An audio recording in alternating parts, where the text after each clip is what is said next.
ஹரே கிருஷ்ணா. இன்னைக்கு 2 ஸ்லோகம் பார்க்கலாம். அபரிணியதாகாரா பிராணன் பிராணி சுஜுக்வதி சர்விஷ்ய பியாதி யஜ்ஞவித்தோ யஜ்ஞாஸ்தபித கல்மஷக. இப்போ யோகி ஒருவருக்கு உண்டி சுருங்குற உபாயம் பலவும் இருக்குது. இப்போ உண்பதன் மூலமாக சாப்பாடு சாப்பிட்ற மூலமாக உயிரை உயிருக்கு அவர் ஆகுதியாக கொடுக்கிறது. இரத்தம் குறைந்துள்ள ஒரு சரீரத்துக்கு மற்றொரு சரீரத்திலிருந்து இரத்தம் எடுத்து அப்போதைக்கு செலுத்தினால வலிவும் ஊக்கமும் உண்டாகுது. இது நவீன மருத்துவம் கையாலும் ஒரு சிறந்த முறையும் ஆகுது. உண்மையில் இயற்கை எங்கும் உயிரை கொண்ட உயிரும் வளருது.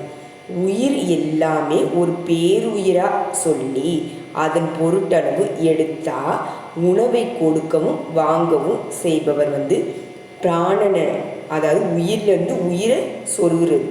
உயிர் வாழ்க்கையே அவருக்கு ஒரு யாகமாகவும் ஆகுது. விதவிதமான யாகங்களும் விளக்கப்பட்டிருக்கு. மக்கள் இயல்பு வேறுபாடு ஏராளம் இருக்குது. அவரவர் இயல்புக்கு ஏற்ற போல தான் வெவ்வேறு யாகங்களை செய்து மக்கள் கடமைப்பட்டிருக்காங்க. உலக பந்தம் என்னும் பாபத்தை விடுப்பதற்கு யாகம் செய்தல் ஒன்று தான் உற்ற உபாயமும் கூட. 31 ஸ்லோகம் பார்க்கலாம். யஜ்ஞசிஷ்டாமிருதா புஜ்ஜோ யாந்தி பிரம்ம சனாதனம் நாயம் லோகஸ்தயம் யஜ்ஞன்ஸ குதோசன்ய குருஸ்தத் சத்தம. மனிதன் எந்த தொழிலை செய்தாலும் அதனுள்ள உலக எல்லா நன்மையும் அடையணும். இப்போ தன்னலம் பின்னணிக்கு தள்ளப்படும் அளவு அவர் அருந்துவது அமிர்தம் தான் தனது என்ற ஜீவ போதையை துறப்பது தான் இயற்கையின் மேலான ஒரு திட்டம். இப்போ ஜீவ போதத்தை அடியோடு யாகம் செய்தவருக்கு பரபோதம் ஒன்று தான் எஞ்சியும் இருக்கும். ஆக தன்னையே ஆகுதியாக கொடுத்தவர் அடைவது தான் சனாதன பிரம்மம். இப்போ பெருமளவு பிரம்மத்துக்கு நிகரானது ஒன்றுமே இல்லை.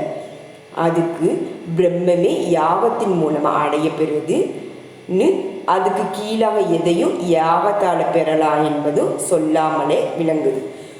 ரொம்ப ஈஸியாக அடையப்பெறுவது இந்த உலகத்தில் இதைவிட எளிதானதும் வேற ஒன்றுமே இல்லை.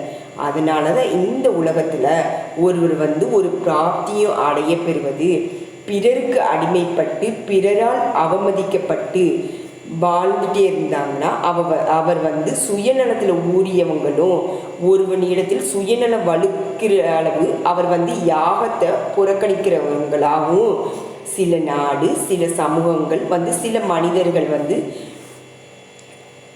சீன தசையடைவதற்கு காரணமும் சுயநலப்பற்றதெல்லாம். இப்போ சுயநலம் நாடுபவங்க இந்த உலகத்தில் ஒரு மேன்மையும் அடையப்பெறுவது மக்களால் புறக்கணிக்கப்படுது. இனி அவர் ஸ்வர்க்கம் முதலிய இதே போல் மேலான உலகத்தை பெறுவது எப்படி ஆகும்? அது ஒருபோதும் வாய்க்கவும் வாய்க்காது. ஆக இந்த வாழ்க்கையின் தத்துவம் என்னன்னு புரியணும். ஹரே கிருஷ்ண கிருஷ்ண கிருஷ்ண ஹரே ஹரே ஹரே ராம ராம ஹரே ஹரே ஹரே கிருஷ்ணா.